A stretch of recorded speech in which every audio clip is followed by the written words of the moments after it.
皆さんこんにちは ，KK です。Hello to Simon，it's been KK。喺今次嘅節目會為大家帶嚟日本租電單車自駕嘅資訊，亦都會分享下電單車自駕遊嘅樂趣。無論你有冇電單車牌都好啦，希望你睇完之後可以從中理解到點解會有人話，只要你揸個電單車，你永遠唔會忘記佢嘅好。首先租車嘅時候要帶備你嘅護照、國際駕駛執照同埋信用卡作為俾錢嘅用途。有時候店員會影印大家嘅香港駕駛執照嘅，所以最好隨身攜帶啦。跟住落嚟，我哋探討下點樣喺網上面訂車。日本提供俾外國人租借電單車嘅店鋪其實唔多，今次嘅影片會提供其中一間俾大家參考。首先喺 Google 輸入關鍵字 Rental819， 佢係一間頗受香港同埋台灣人歡迎嘅租車公司，133間分店遍佈日本全國，大家就可以按照自己嘅目的地訂車啦。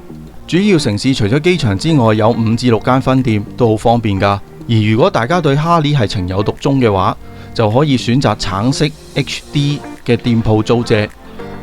跟住落嚟，我哋睇下有咩車種可以揀啦。喺呢度就分咗9個類別，例如選擇排氣量1000cc 嘅 Super Sport， 享受一下喺高速公路裏面飛馳嘅感覺，踩低一個波，迅速掌握摩擦點，俾油，推高轉數，跟住架車向前飆嘅感覺。喺呢一度任何一部車都可以滿足到你。同樣係高速公路啊，如果你想享受舒適嘅長途駕駛旅程，就可以考慮下巡航車啦，就會變成喺藍天白雲底下以定速嚟兜風嘅駕駛感受啦。挑戰駕駛技巧同埋喜歡山路嘅朋友，不妨喺度揀返部爬雞啊！佢獨特嘅引擎聲音同埋油味係唔少車迷嘅最愛嚟㗎。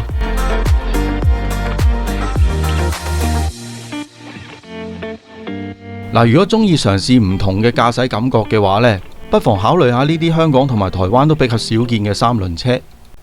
講到舒服輕便啊，梗係唔少得洋仔啦。唔單止慳油，個銷位底下個籠仲可以放行李，自動波亦都方便駕駛同埋操控，絕對係第一次租車嘅首選。最後呢，就有日本呢邊送貨啊或者派信時候採用嘅電單車，以及排氣量125cc 嘅小型電單車。雖然有咁多車款，但係並唔係所有嘅分店都有齊嘅，所以租車嘅時候要注意分店所提供嘅車款做選擇啦。跟住我哋介紹下租車嘅流程。為咗方便解說呢，我會先喺右上角將網頁轉成英文版。我會用關西地區大阪嘅關西國際機場攞車作為例子。喺呢個版面呢，我哋先檢查分店嘅營業時間，以便配合你到埗嘅日期做預訂嘅。另外有2點值得留意嘅，第一就係分店有冇提供 ETC 卡嘅租借服務。如果你唔用 ETC 卡，就要隨身袋住現金，喺每次通過高速公路嘅時候俾錢同埋找錢會比較麻煩。第二，如果你對用日文溝通冇太大信心，可以選擇聲稱能夠用英文溝通嘅分店。但係大家最好唔好對店員嘅英文能力抱太高嘅期望啦。通常佢哋只會以簡單嘅語句同埋單字溝通，而且發音帶有濃厚嘅日本風格，可能需要大家少少聯想力嘅。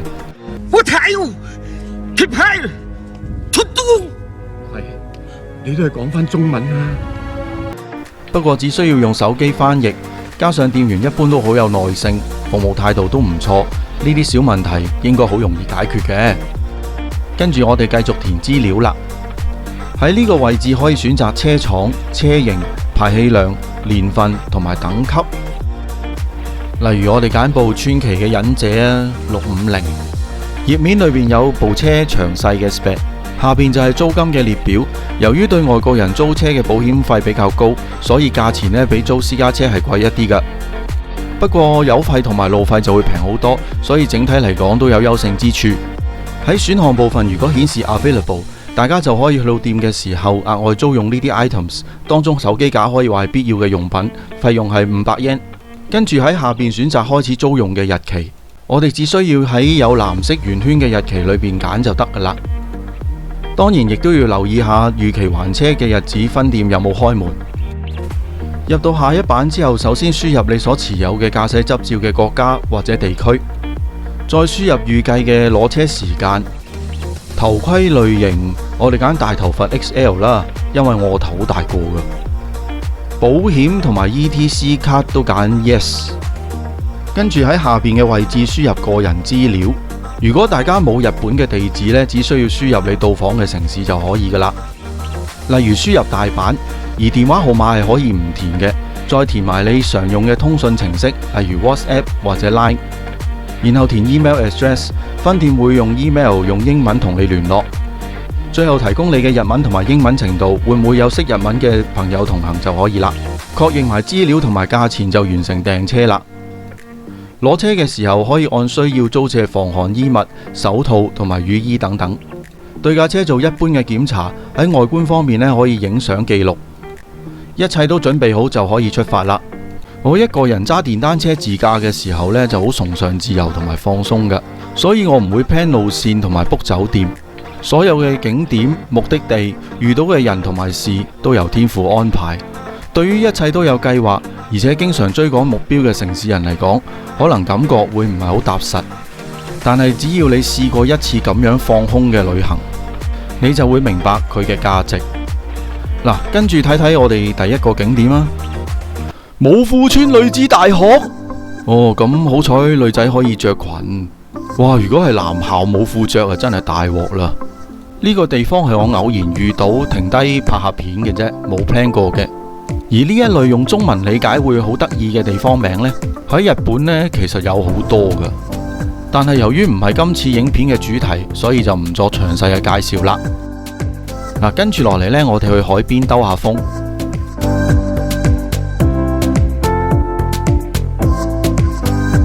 咦？呢度咪叮當嘅隨意門？打開之後會唔會見到靜怡喺度沖涼噶？嗱，其實呢，我以前已經覺得好奇怪噶啦。點解一套俾小朋友睇嘅漫畫會經常出現靜怡沖涼嘅情節嘅呢？唔知大家有冇同我一樣嘅諗法呢？不過喺海邊整到隨意門俾遊客影下相，的確係一個幾好嘅 idea 嚟噶。沿住海邊揸車，喺自己中意嘅地方停下車，放空一下，享受一下海風同埋寧靜。呢啲就係鐵騎士同佢架車之間嘅其中一個相處模式。只要你嘗試過，你一定會愛上呢種感覺。喺日本，尤其喺城市裏邊嘅電單車泊位的確比較少，就冇好似香港一樣嘅免費骨位。嗱，咁日本嘅電單車位分佈喺邊度嘅呢？